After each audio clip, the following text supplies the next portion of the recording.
Good evening. Welcome to the program. I'm Buddy Martin. This is this is called the Melton All Monday. Yeah, we got special guests coming up for you here tonight. Usual Monday crew. Shane, I can't wait to see if Shane stayed up all night and watched the game. Tell the truth.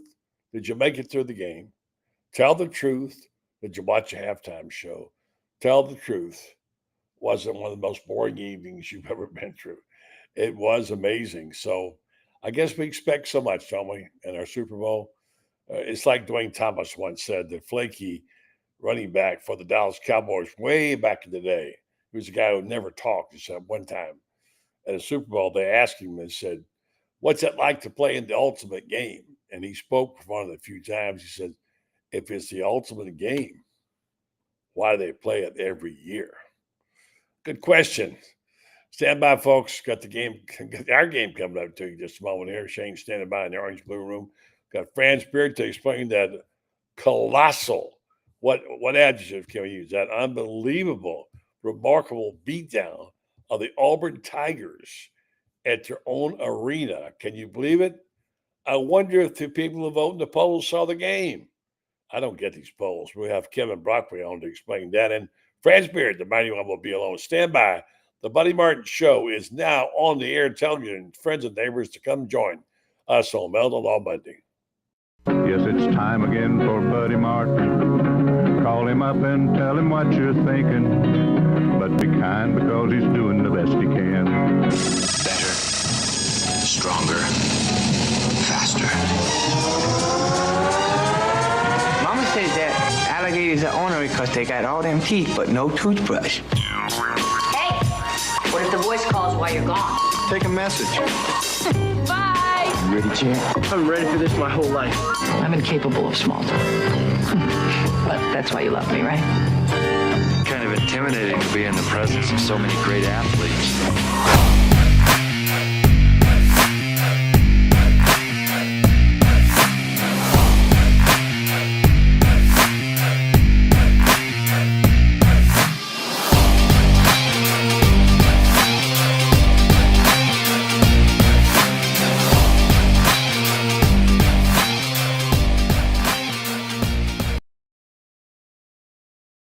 Good evening to you. Welcome to the program. It's a Monday. That means it's Melton Law Monday. Shane Matthews standing by in a matter of seconds. I want to get his take on this whole game.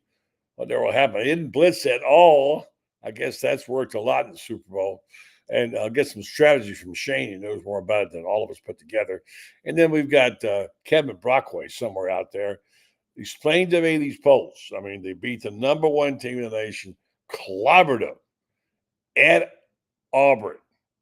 They wind up all over the place between first and fourth. And lately, the last poll was they were in the AP. They were tied. Not that it means anything. They were tied for third with Duke. So I don't know. When you beat the number one team and you beat them on the road and you beat them badly, does that count for anything? I don't know. Meanwhile, the big question is, did you make it through the game? Did you watch it? Did you hate it or love it? If you're an Eagles fan, you loved it. And did you make it through the halftime show? We're not going to get too political about that because we could be here all night about that. But let's go talk to the Ultimate Warrior himself, who watches a lot of football, including the Super Bowls. And Shane, you made it through, buddy. I did, buddy. I watched the entire game. Went to bed right when it was over. Wow. Other than the first 15 minutes, was there anything to watch? I mean, can you believe the beatdown? They put the Eagles defense was really good, as you suspected they might be. I don't know if I've ever seen at any level of football, especially in the National Football League, a front four dominate a football game like they did. Look, the Eagles and the Ravens have the best rosters on paper, and the Eagles played a really good game, had a really good plan. They played just a too high shell. If you can stop the run and pressure your quarterback with your front four, you're going to win a lot of games. And Vic Fangio had a good plan. That's basically what they did. The Chiefs were uncharacteristic, didn't play well, had a lot of silly penalties, jumping off sides, things of that nature. But tip your hat to Jalen Hurts and the Eagles. I mean, they dominated the football game, and I enjoyed watching it. I don't know why people. I don't understand how people think every sporting event is supposed to be competitive or like a nail biter. That hardly ever happens in sports. I mean, look at the basketball game. The Gators blew out Auburn. Did everybody? Do you think the Gator fans watched that? You damn right they did. But it was a blowout. So that's just sports. It is. It's crazy. Yeah, by the way, Eagles blitz Patrick Mahomes not one time with the 42 dropbacks. Not one. That's amazing. And They didn't need to. Their front four beat the Yeah. hell out of their offensive line. One time they showed the Chiefs went 7-man protection against 4 guys rushing the passer, and they couldn't block those guys. Shane, I think it's so good so fast, and Rosemont, I guess, had a hand in that. But they did a great. They've had different coordinators every year. Sirianni must be a pretty good coach. Well, he's breaking records as a head coach, but Vic Fangio has been around a long time in the NFL. He basically challenged his defensive front and said, "This is what we're going to do. We're going to play 2 high safeties, and y'all are going to get after the quarterback. If y'all do that, we can win the game." And I'll be damned, they dominated it. I've never seen anything like it. He knew his personnel, didn't he? 6 Super Bowl quarterback to not be a bliss a single time. By the way, all 6 quarterbacks lost. Devontae Smith, 5th player in history to win a Heisman National Championship Super Bowl. Pretty good stuff right there. And then in terms of Gators, well, I'm sure you talked about it. I got a chance to hear your show this morning. I'm sure you talked about a variety of people, but certainly C.J. Gardner-Johnson and Fred Johnson worked out for the Johnson guys pretty well, I'd say. And then Howie Rosemont, who also attended UF and has been there a while, I guess. A Florida player has won a Super Bowl ring in 14 of the last 16 seasons. Pretty good, huh? Mm-hmm. Yep. So what did we learn from all this? It's been a long year. I think Jalen Hurts gave us a nice story. I'm not sure he should have been the MVP. It should have been a defensive player, but who are you going to pick? And Hurts, who basically was left for dead, he was he bombed out. He hung in there and came back, and he's got a nice story to tell. Yeah, he's a solid kid. He's a coach's son. Probably played the best game he's played as a pro in this game. They gave him the MVP. He played really well. The MVP should have been the defensive line, but I don't think they needed somebody to go to Disney World, and they were going to send 4 or 5 guys. So, but yeah, the Eagles, everybody in the NFL that follows the NFL knows the Eagles and the Ravens have the best rosters on paper. That doesn't always work out, but it did in this case, and they played at a high level. Sure did. I don't do politics on this show. I don't do certain blue political parties, but funny is funny. And somebody tweeted, right now, Joe Biden is calling Don Henley to congratulate the Eagles on winning the Super Bowl. That's pretty funny. I need a sense of humor every now and then. Do you know anything about Nick Polk? No, I don't. I've never even heard of him. I know that's the guy that Gators just hired, but I know nothing about him. Spent 17 years as Atlanta Falcons director of football operations. 17 years, and we never heard of him. He led the way. I don't know a whole lot of. I would think you could poll all your listeners, and they probably don't know who the. Yeah, who's heard of him? Well, you probably haven't heard any of the director of football operation guys in the National Football League. Well, it just seems like we'd heard of him at some point in time, and we haven't, by the way. And he's supposed to be the cap management guy, so he's going to figure the numbers for Billy. Billy came out and said a few things last week about calling plays. We think we talked about that some, or did we? Maybe we didn't. He basically said, "Hey, he's like you've been saying the whole time. Nobody else is going to call the plays." I wrote a column about it over the weekend. Like, it's his team, it's his quarterback. They won their last 4. Who do you think's going to call the plays? The guy who did that, right? You think for 1 second, let's go get somebody to call plays. Look, and just hiring somebody doesn't mean that's going to help you win games or change anything. Again, you just don't hire people just to hire people. And again, like you just said, buddy, he's the guy in charge, and he's going to do what he thinks is best for the football team. You know, it's just like Nick Saban, one of my favorite quotes of all time, and he said it on ESPN Game Day. I always tell my players, do not listen to anything any fans say or anybody puts on Twitter, because the people sitting on their couch in their underwear know nothing about football. Yeah, I know. It takes a shot at all the guys that don't go to the office, but and I get it. And let's say it's funny. He's a real comic now that he's out of coaching. Let's say good evening to David Baldoff and Florida Gator and Dan Bond and the gang. And David Baldoff wants to talk about the Gators being number 3 in the country. We're going to talk more about that when we get with Kevin Brockway. But you think when you win a game like that and you just dominate it just so happens that they think they're playing the Iron Bowl of basketball up there now, with Auburn and Alabama being good at the same time. And Duke did get beat. I don't know that it matters in the scheme of things. It doesn't. But sometimes you wonder if these people who vote actually watch the games. Well, I don't know if they do or not. I mean, it's just like in the Heisman Trophy voting. A lot of people that vote don't watch the players. But it doesn't matter. I mean, it was a great win, the biggest win probably in the school history. Does it seem we're going to be either a 1, 2, or worst case scenario if things just go bad the next couple of weeks, we'll be a 3 seed, but we're going to be a 1 or 2 seed, buddy. Like I said, gets that line up there, and they're right where they need to be right now. I think they don't want to be at 1 right now. They want to be back just a little off the pace. I don't know if you saw all the comments by Coach Golden or not, and you saw what Bruce Pearl said. How shocked were you that they dominated Auburn, especially missing a player, a key starter like Elijah Martin? Well, it's college basketball. That happens a lot. I mean, Duke got beat on the road to Clemson. Florida was down and made a run. And here's the bottom line. If you make shots, buddy, you're going to win a lot of basketball games. And the Gators made a lot of shots. And they made a lot of three-pointers Saturday. Walter Clayton was in fuego. Man, was he hot. He, in my opinion, he's the best Gator basketball player I've witnessed. Really? Yeah.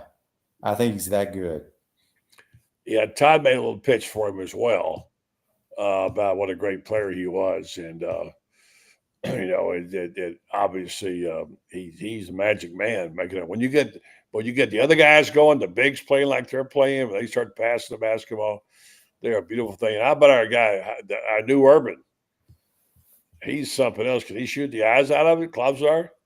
Yeah, he's a very good shooter. That's what I heard all season. And we got a while to get eligible. And he'll probably get to play a little bit more now.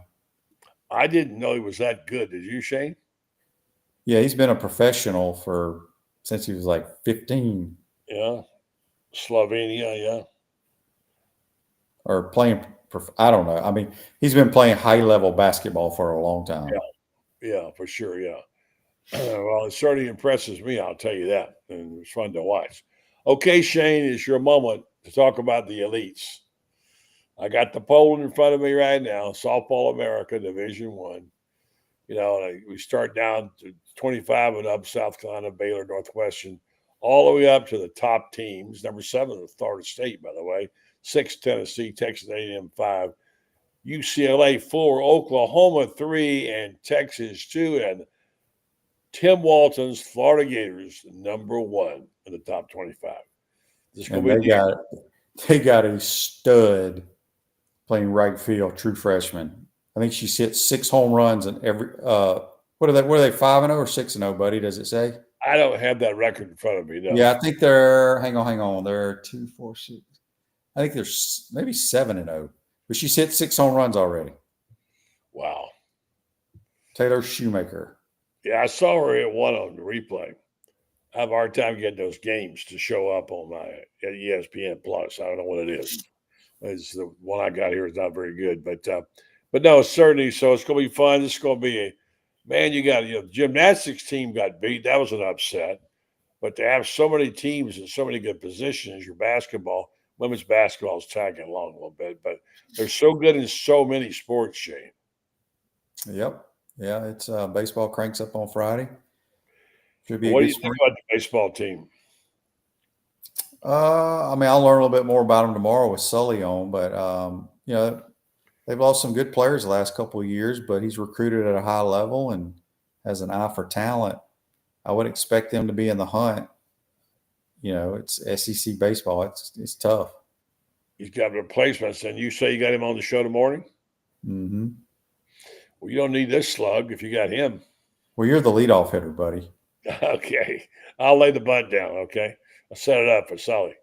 Yeah, it's remarkable. It's going to be fun to watch, and got some really good players as always. So stand by for 1 second while I'll tell folks about our good friends at Meldon Law on Meldon Law Monday. They, of course, been sponsoring this program for a long time. They do many good things in the community. They're the only official injury law firm at the University of Florida. They're expanding all the time. They've got 4 locations to serve you now: Ocala, Williston, Lake City, and Gainesville. And I hear they're going to add a Meldon to the squad. Another Meldon, a woman, is going to be joining them soon. More about that, but they they love the Gators, and especially Jeffrey loves the band and the basketball team. So if you want to get some goodies, go to their Facebook page, Meldon Law, and pick up some stuff. They're giving away all kinds of stuff over there. Hard to get tickets and what have you.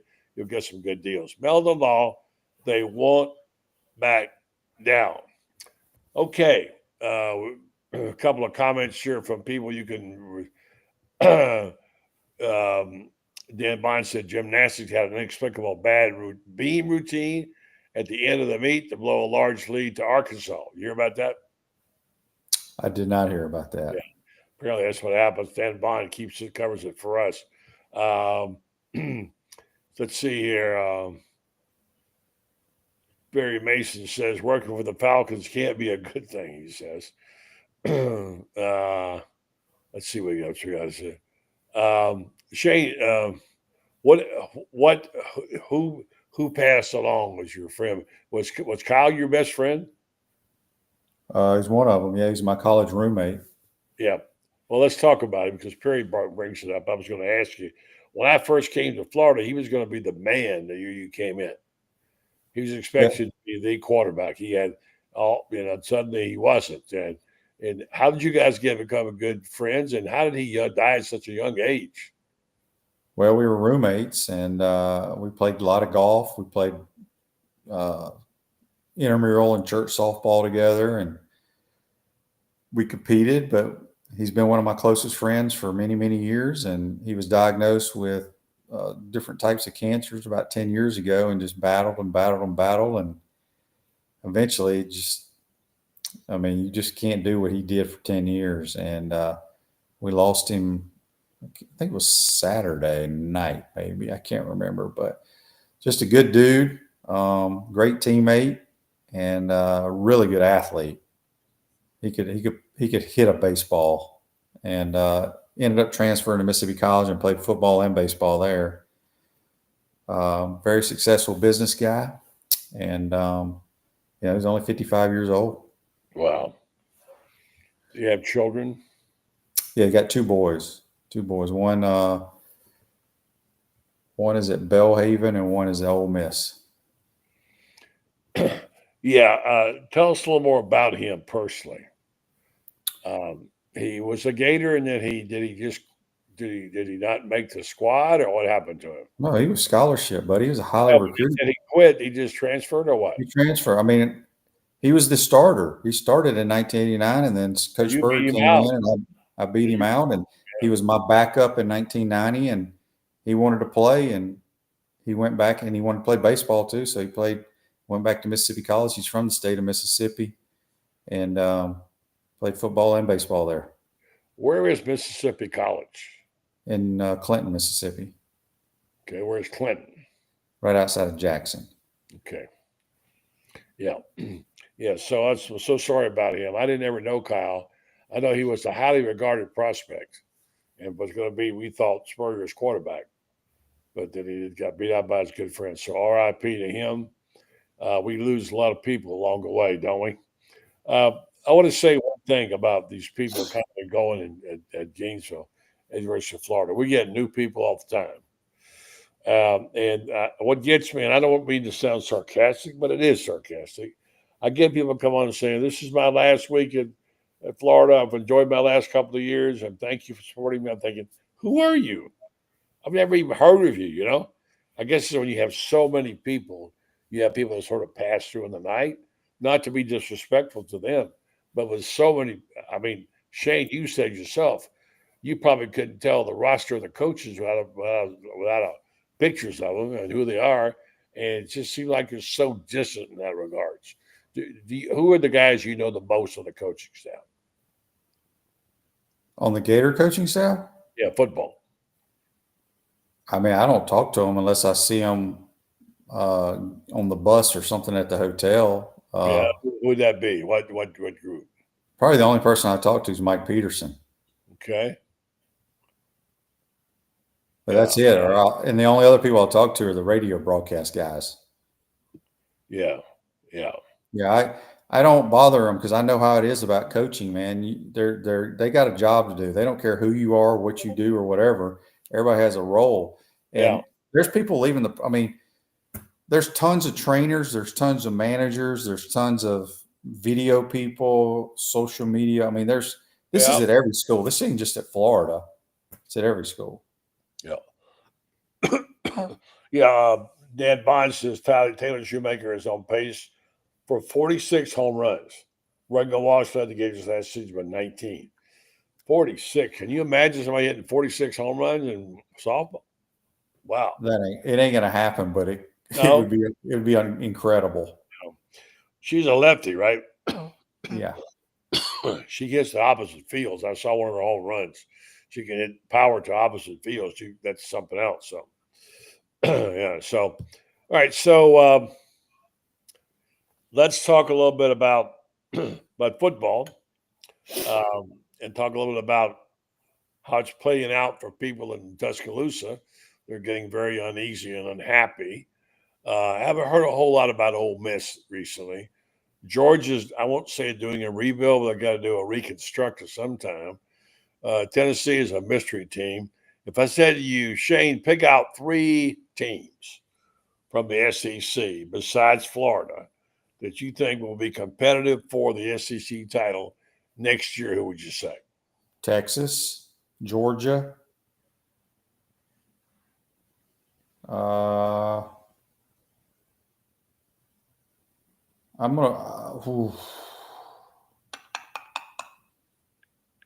maybe LSU and Ole Miss. All right, people are talking like LSU is going to tee it up and go back. I'm not going to remind you, he had one of the greatest quarterbacks ever to play the game, and he didn't do that great with him. And look what he's done since that time. So,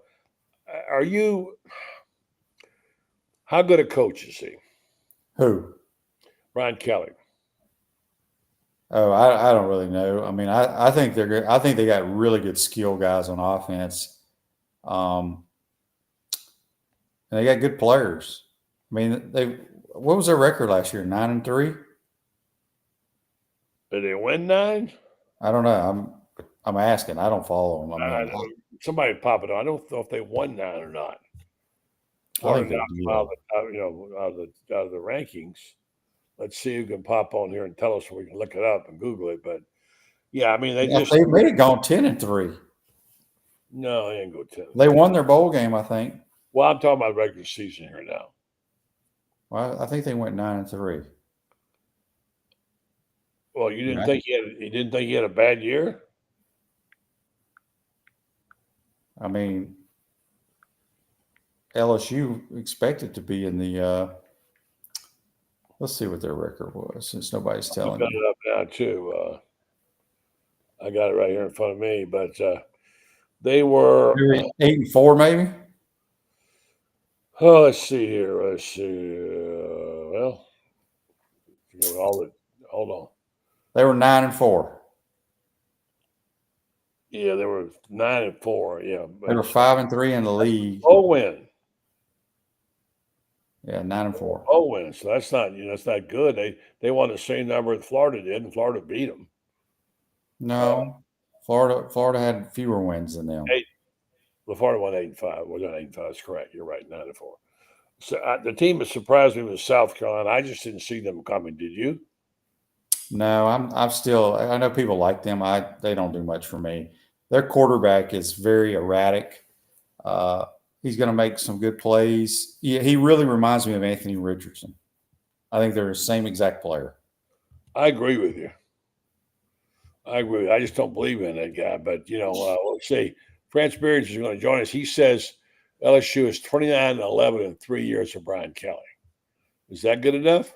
29-11. 11. 29-11 is pretty good. I'd take it. Not LSU. They think they're national champions. And these Well, I agree, but 29-11 is pretty good. What's our record in 3 years? Pretty good is not good enough at LSU. What the money he's Well, it shouldn't be, but what's our record in 3 years? Well, you can do the math. You know what they won. You'd ask me to look up the records. They won obviously 8. They won what 6 was it? I forget. I don't know. I'm not good with the numbers. Franz will tell me. I think it's 19-19 if I'm not mistaken. You are correct. It is 19-19. That's right. So yeah, I take. Well, let's ask Franz. Is that good enough, Brian Kelly? Franz? No. And LSU people are not happy. He's not popular in the state. He's not even popular among the people in his own athletic building. You have a very good contact. It was very good and very well thought of. Yeah. I won't give up your source who told you. Basically. He's very he's disliked in his own, And the thing about it is he is all phony. He comes in there with that phony Cajun accent. Nobody buys it. He comes in there trying to act like he's been around. He hasn't. I mean, he may sell that crap in the Midwest, but it doesn't sell down in Baton Rouge.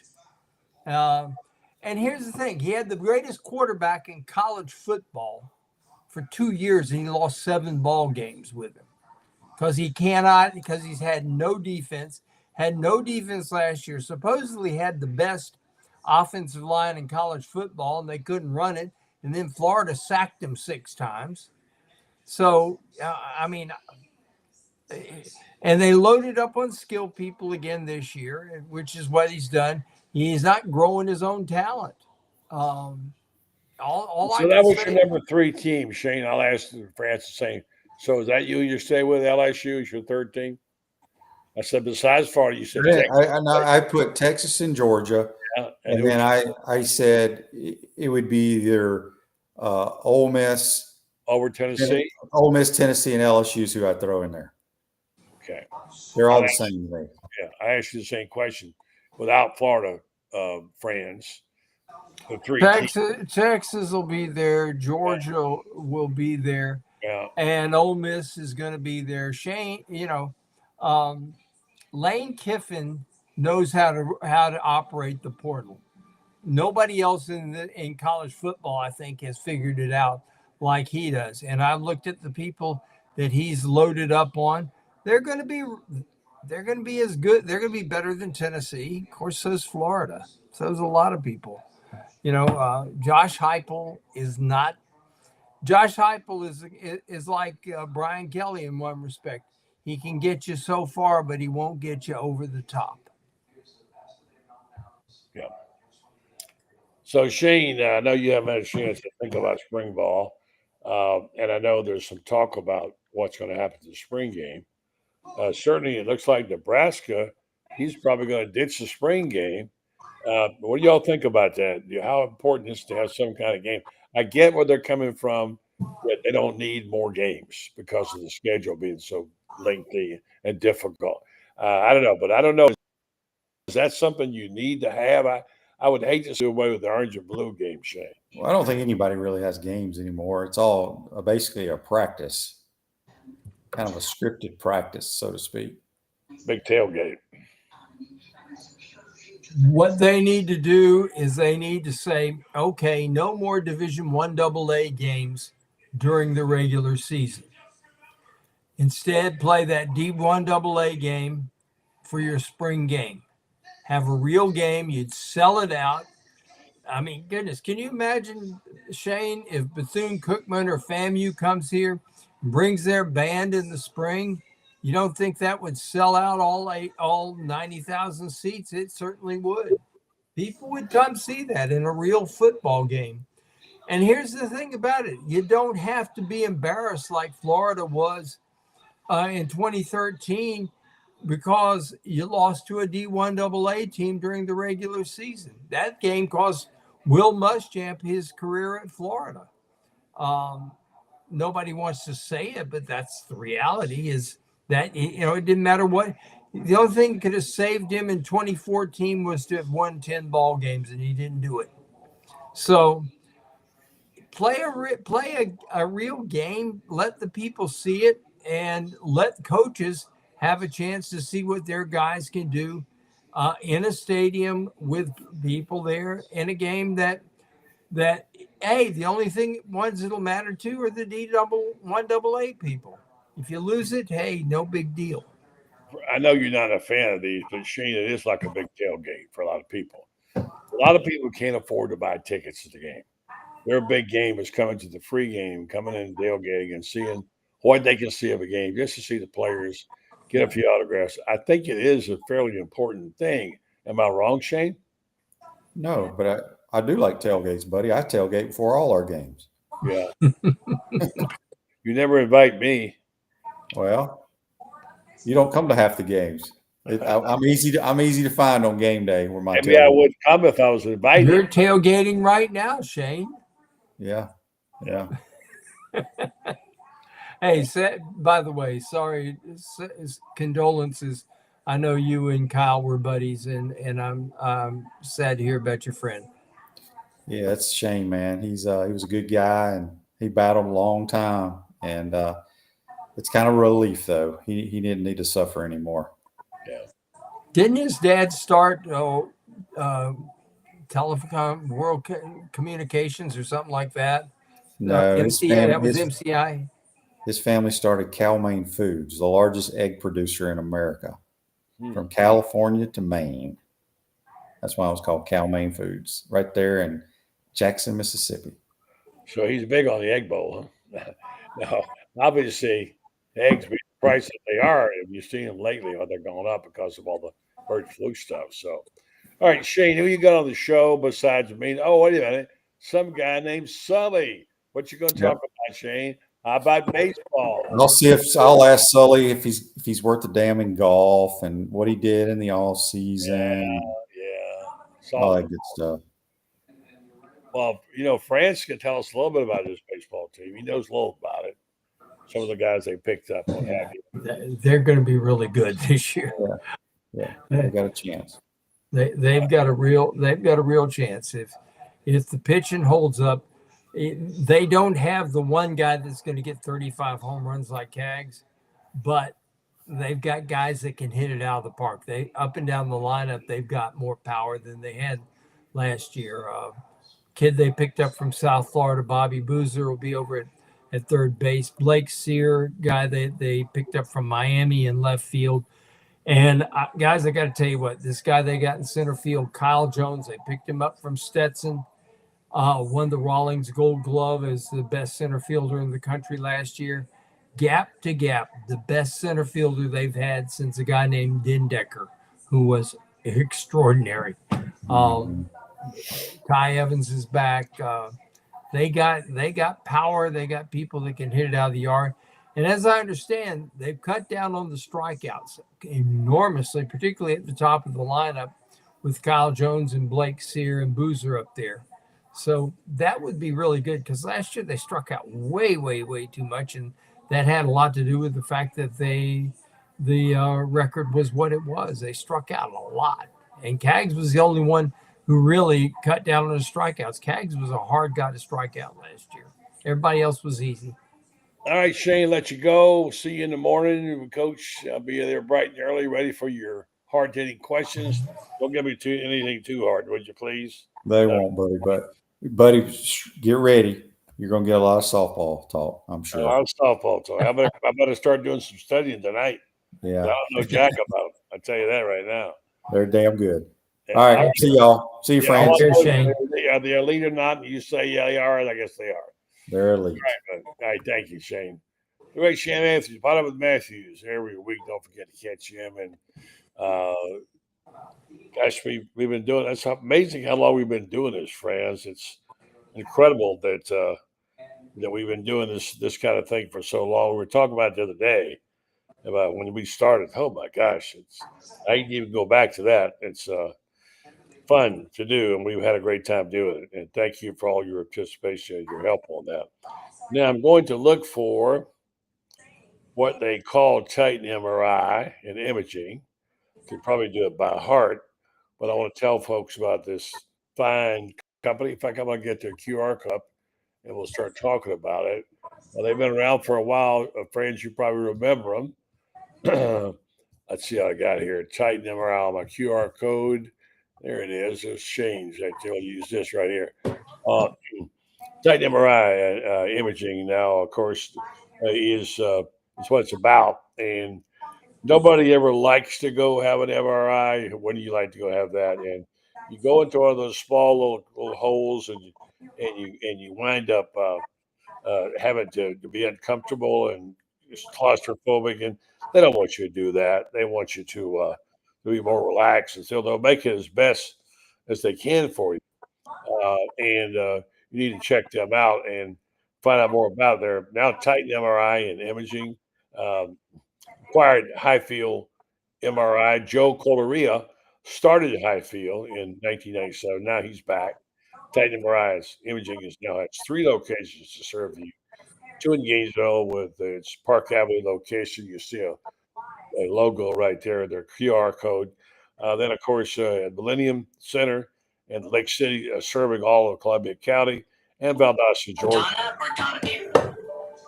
Francis got a call. Titan MRI and imaging offers the same great customer service, and they now accept insurance through their convenient self-pay. You can use that if you like on their options as well.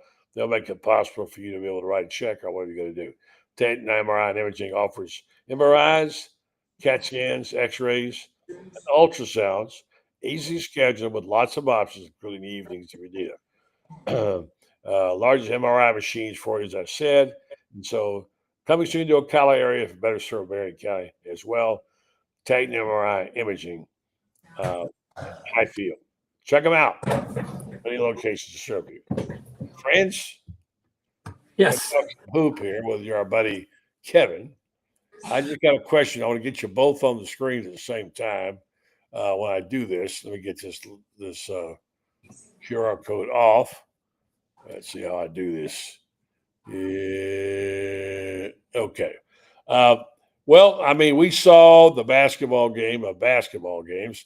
We talked about it on the program on Saturday. We had a pop-up show, and we talked about what we had just seen. And, I mean, it was staggering. It was just absolutely staggering what they did and how they dominated. And I have a question for both of you. Do the people who vote in the polls actually watch the games? I mean, really, I watched Kevin's tweets today all over the place. And, you think, what's the next poll going to say? I don't know. It seems to me if you beat the number one team by 1 million, you should be better than most teams. And don't give me a quad 1, quad 6, quad 2. What? Who cares? They beat the crap out of the number one team. They dominated them. And so, anyway, now all I want to talk about is the new Auburn, Alabama dynasties. It's the Iron Bowl of basketball. I don't know. Is it just me, Kevin, or what's going on with these people? Well, I mean, that's a school of thought, right? Like who's playing the best right now versus a resume. Listen, Auburn's resume still is pretty impressive. They played a poor game on Saturday. Florida took advantage. They knocked down 13 threes. They were terrific. They were down 7 early in that game, and obviously I was up there. Will Richard had 2 fouls, and you got to give this team again. This is another resolve test for them to come through. And Walter Clayton Jr., my God, coming off the sprained ankle, what he did. Todd Golden was asked about today. He said, "Look, I think we're clearly one of the top 4 teams in the country, and what's really going to matter." Buddy, is March, to see how it plays out then. And if you can get that number 1 seed, all this stuff will be, laughed at. And I know some people, Billy Donovan used to say, hey, rankings aren't that big of a deal. There's a little prestige about being the number 1 team in the country. I get it. And maybe Florida will get there before the end of the year. But they're creeping up now. They're number 3 in USA Today. And it's pretty amazing. I know in the coaches poll, and I always reference that because they pay our bills now at Gannett. The top 4 teams are all SEC teams. So you've got Auburn 1, Alabama 2, Florida 3, and number 4 Tennessee. And Florida still gets Alabama in March, and that could be a 1-2 game. You never know. Yeah, as you tweeted out today, Florida basketball was out number 3 USA Today. Coach put Auburn number 1, Alabama 2. Top spots, all the SEC teams. And then, of course, the other poll was the AP poll. They were tied with Duke for 3rd. So, I don't know. It's just, the math seems to just elude me. And I hear guys say, well, Auburn's got this great team, and, Florida's not there yet. I'm thinking, what game did not see? I mean, my word, let's talk about the complete domination, Franz, in that game. I loved let me just read a little bit of your column. I think you nailed it. And Gator, but I want you to read a little bit. And I'll try to read a lot of Kevin's tweets because he has a bunch of them on there. But you made a great point here where you said Pearl admitted post-game Auburn defensive strategy was to take Clayton out of the game. The strategy backfired right away, you said. Hold on a second. Strategy backfired right away. Instead of launching shots, Clayton involved teammates with assists. Clayton took 4 second-half shots, made 1 3-pointer. Our game plan was to get the ball in the hands after the first couple of possessions. You never know that was a game plan, Pearl says. Tigers beat Mount Florida. Team was down on the start of the second straight game. Beat Vanderbilt by 11 back on Tuesday when Clayton had to miss a game, recovering from an ankle sprain, etc. In Martin's absence, Clayton, the Gators reveled in the sharing the basketball. Gators scored in double figures. Clayton 19. I love my guy Condon. You guys know I love Condon always. I think he's great. Hoff, of course, is playing really his best basketball. Richard made a few shots. Aberdeen, and with my man. Also, Klobzar. Wow. The most famous Urban besides Meyer. Hit all 3 of his 3-point shots. He had knocked the eyes out of it.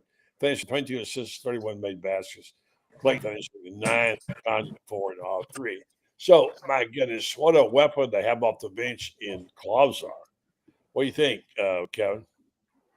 Oh, yeah, no question. And he's a guy that, Buddy, I think that has kind of waited his turn, obviously, with the injuries, and Elijah Martin's questionable again for tomorrow, Mississippi State, on the availability report, although Todd thinks he's probably going to play. But you never know. I mean, I think Todd thought, Elijah was going to play against Auburn, and that didn't work out. So it's going to be fascinating to see when they do go to 9.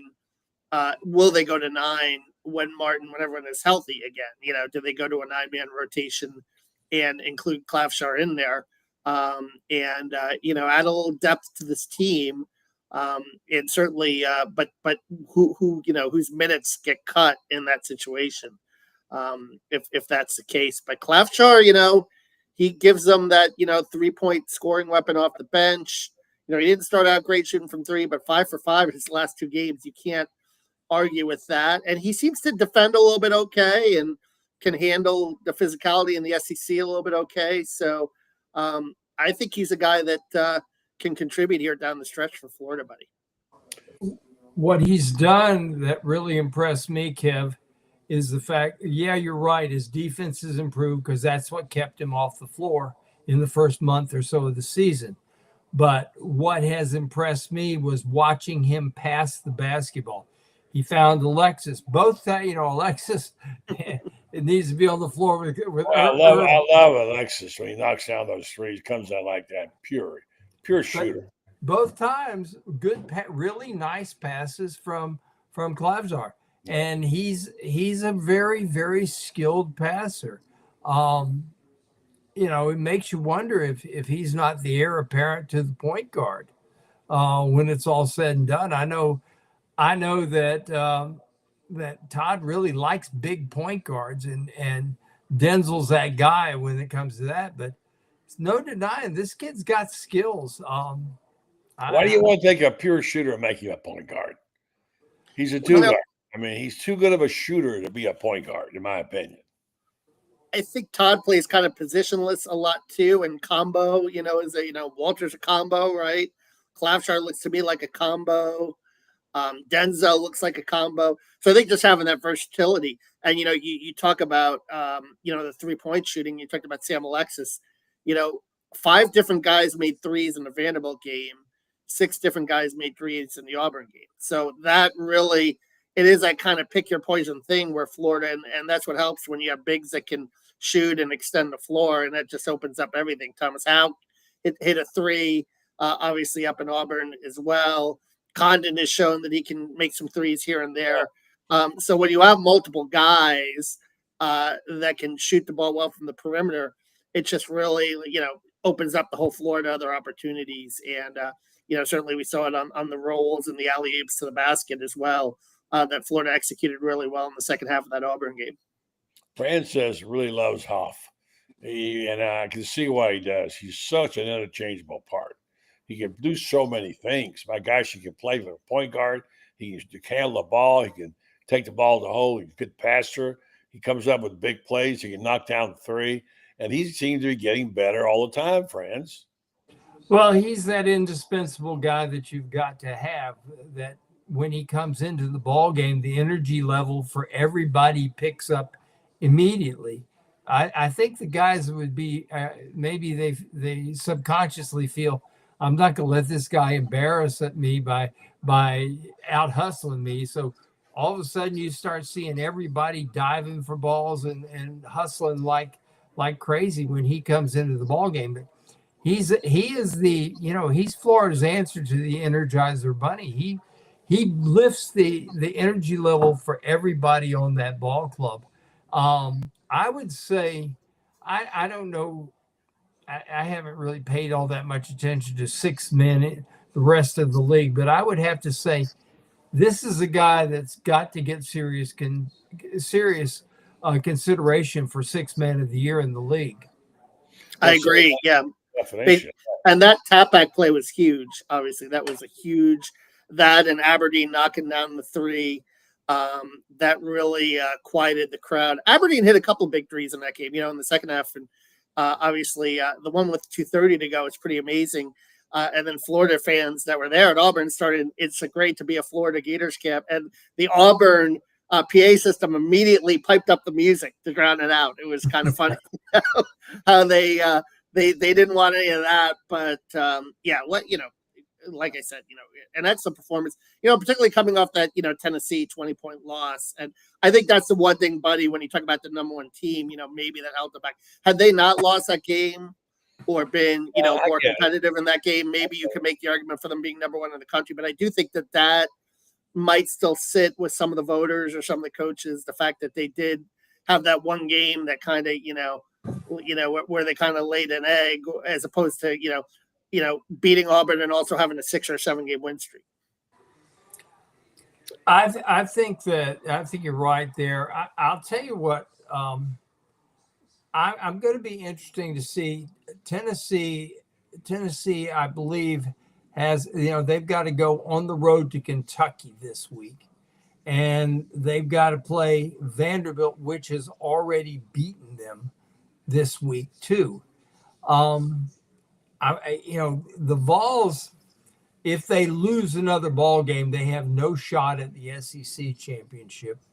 And 5 regular season losses, in the SEC, that's nothing, but it will play into seeding. this is a big week. These next several games for Florida. I think Florida could easily go 4-0, maybe 5-0 to get into those last 3 ball games. And if they're 5-0, that would put them at what, 12-3, and with 2 of the 3 at home, Florida could win it. I don't know who's going to beat Auburn 2 more times, but I can tell you, Auburn's going to kill Alabama, I believe. But that's another story. Is that game in Tuscaloosa, or is that game in? In Tuscaloosa, the last game of the season's in Auburn. Yeah. But they've got to play. They got to play twice. I think Auburn can handle Mark Sears and Grant, but I don't think Alabama's got anybody that can handle Janai Broome. And they can let Janai Broome. Florida apparently has. Yeah, Condon. Yeah, buddy, that was one of the unsung, I think, aspects of that game was how Condon defended, Janai Broome in the post, because Broome did get his points at the end. Some of them were garbage points, but 8 of 19. And Alex just talked about just force him to his offhand, which is really simple if you think about it. Getting him to his weak hand. But he worked that well. He worked him really hard, and Alex had a double of his own in that game, and was 7 of 10, was much more efficient from the floor in that game. I thought he was terrific, and has been SEC Player of the Week. I mean, he was terrific against Vanderbilt as well. I think that he's the first, multiple SEC Player of the Week winner for Florida, since Michael Frazier and Scotty Wilbekin in 2014, or maybe Jalen Hudson in 2017. I think I saw he did it 3 times, but in those categories. So he's stepped up, and he's a guy that, listen, I think at the end of the year, he's going to get some attention from scouts, and he's going to have a decision to make, but he's certainly, enjoy him now, because he is a talent, and he has developed really nicely in this program under Todd, and his staff deserve credit in that as well. Here's what he did defensively that I was so impressed with. Janai Broome, if he gets his right shoulder into your chest, you can chalk it up. It's 2 points. Condon did not allow him to get his right shoulder into his chest so he could extend with his left hand, and that just totally threw him off. He could not handle the fact that he couldn't make that turn. And Condon just muscled him out of there. And all of a sudden he's going to have to try to do a face-up, and he's not a very good face-up scorer. He's a good scorer coming over his shoulder. He's not a really good face-up scorer, except he's pretty good on the perimeter. But I'm talking about inside 8 feet, he's not a good face-up scorer. Yeah. And credit, Florida coaching staff for identifying that as well, and for Alex executing that.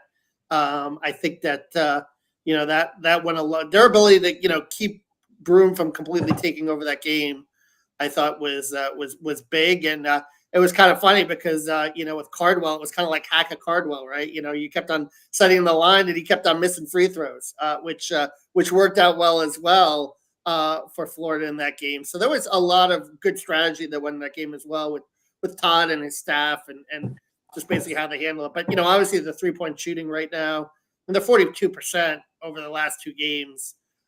23 threes, 42 assists. I'm playing really high level offense. I don't know if you can necessarily count on that hot shooting to last, and maybe tomorrow night, another road game against Mississippi State. Maybe they cool off a little bit, but they're going to have to find, if that's the case, they're going to have to find another way to win. And I think with this game, maybe they do it on the boards, because that's where Mississippi State's a little suspect. If they move the ball like they moved it these last 2 ball games, Mississippi State's not a problem, but that's the whole key. The shooting, I think, it's what comes first, the chicken or the egg. The good shooting creates good passing, or does the good passing create the good shooting? I'm of the opinion that the good passing has created the good shooting, because it's kind of like that assist Walter had to get to Klavjar in the first half. And they tried to double him up against the out of bounds line and tried to basically force him out. And Walter just went up and literally threw a baseball pass cross court to Klavjar. But that's an excellent pass to an open guy, with a guy that's looking for people, that showed up the whole game. He was looking for people to pass the ball to. And when you get 5 guys on the court looking for each other, you end up with a pretty good shooting ball game usually. I want to ask you guys to give me this. And by the way, answer this question from Dan Bonds. Does Florida arrest players, the SEC, one of you? And I want to talk to you about if you had to pick a guy, not a random, not a guy that you say, well, of course, obviously Walter Clayton, but somebody that maybe who's not one of the stars, a guy that's going to be in a key down the stretch, someone that might show up and show out. But a guy like Huff would be someone who could get better and better. Who would you bet on to be someone to show up at a critical time? Because that's what it's going to take. You're going to win 6 or 7 games to get there. You need someone to shine. They've got the makings, now hear me out, the makings of a great team. I mean, how many teams can come at you, play physical and with the bigs, and run like they run and shoot like they can shoot with their guards? You know, that's just like, it's like having pitchers out of your bullpen can throw 100. You know, I mean, these guys, they got all kind of talent. But so, first of all, the question about resting players. Franz, you want to answer that? Todd, I don't think Todd's got that's part of Todd's DNA. If there's a game to be played and to win, he's going to be out there to win it. I can't see him doing it. Kevin? Yeah, I agree. I think that, but what's interesting is you take a look at last year's SEC tournament. Florida and Auburn made the finals, right? And obviously, Florida loses Hand-Logden, which is devastating. And I think really affected him in that, that game against Colorado, but they go out first, and so does Auburn, right? Remember, they lose to Yale. So there's some reason Billy Donovan used to complain about this all the time, the whole idea of the SEC having that Sunday, final game, and why not have it on a Saturday? Why not, give your players an extra day? And also, the SEC tournament, it gets overshadowed by Selection Sunday, by 6 o'clock, people don't care, So, but I know they have the TV slot. They like the TV slot. I guess, it's good money for them to have that TV slot. It's just something to think about. Like, why not have a Saturday SEC tournament final? And I think if you saw that, maybe you'd see more teams, because look, Alabama bowed out that Friday and they made the Final Four. So, I mean, what does that tell you?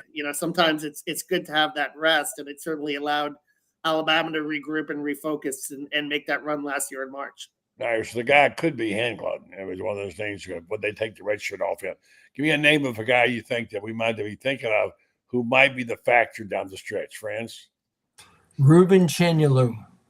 I think that he's got some big games in him. If he can stay out of foul trouble, he can be a real factor down low. And he's Florida's best rim protector. You put him in the ball game, and Florida's tough to score on the inside when he's in there, as long as he's out of foul trouble. And I don't know how they're going to get him out of that, but sometimes these things just go in cycles. And if he could put together 3 or 4 ball games in a row and get some confidence that he's not going to get whistled every time. I hate to say it like this, but some guys become magnets for foul calls because they hear a whistle and all of a sudden, and it's a close call, and all of a sudden this guy looks guilty and he gets the call. I think that's the way Joe Lindsay calls it anyway, is who looks the guiltiest gets the whistle, and but I think he could be, I really believe that he could be that guy. The other guys have shown some consistency. I think he's the guy that could be the real factor. Okay. It closes out with Kevin, your choice is the guy that we might not be thinking about who might be a big factor. Well, I think Will Richard is a guy who's interesting because when he does step up, certainly that Vanderbilt game, he's shown that capability. He's kind of unlike Martin and Clayton, he can be in and out sometimes as a scorer. But I think they're going to need him, in March, maybe to take it up even another notch, to have all 3 of those guys firing at the same time. And And Will has definitely improved as a defensive player as well. Will's the kind of guy I think this year who you could maybe sick on the opponent's team's best player and do those little things that don't necessarily show up in the stat sheet as well, or come up with a big play here and there. And he's a senior, he's a leader, and I think he's a guy that when you look at March and in that situation his last go around, I think they're going to need him to maybe have a big scoring game if Clayton or Martin are off, or make a big play in a big spot. All right, two of the best in the business. You talk about basketball knowledge. We got a ton of it right here. Thanks, Kevin. Great job, Franz, as usual. You can read Franz in Gatorbait. You can read the other guy, Brockway, in Gannett, all over the world, and in the Gainesville Sun. Kevin, thank you. Thank you, Franz. Thanks, buddy. Guys, thanks a lot. All right, folks, that'll wrap up the show tonight. And thanks for listening. Thanks for watching. Always like to go out with a word about our friends. Let me get my logos up here. Hold on 1 second. Hope you enjoyed the program. Thanks to our sponsors tonight. We appreciate that very much, and we appreciate you listening and watching. Let's see if we can get this correct image up here for you, and you can check it out. Brenden Medical Research. The people over there are such special people. And here's a code in case you're interested in being a part of. They want your help. They're asking for your help. They're getting information together to give us better health treatment in this area, in the Ocala-Gainesville area. And they send that data off to big companies, and they get to learn more about our health and able to take care of us. They've been doing these clinical research projects now for a long time. I think well over 800 of them. All that data is useful. If you take part of them there's no charge. You can, in fact, can make money if you get qualified for it. You go on their website. Here you see the Red Star logo, and check them out in terms of what they got going on with these clinical trials. You can apply, and if you get picked, you'll be compensated for your time and travel. And it's very simple. It's not any difficult, no heavy lifting. And you'll help them get information that can be useful to you, useful to them, and useful to all the folks in the area. They do great work. They're a great member of the community. Appreciate all the support we get from them. And we appreciate all that they have become to us as our friends. Check them out. Superior Medical Research Team. See tomorrow's answers to health questions today. Red Star Medical Research. Folks, have a great night. We'll catch up to you again here. Tomorrow night, we've got, don't forget Shane in the morning. He's got Sully on. Tomorrow night, we'll have Lauren Meadows, captain of the ship with his team. And then on Wednesday, we're back with Allie, Scott Carter, and our team. And then Thursday, of course, it's Ben and Franz and Coach Meadows again. Have a great night, folks. Thanks for listening, and thanks for watching. Back tomorrow night with our guy. Don't forget tomorrow morning, I'll be here with Shane and the team. Have a good night.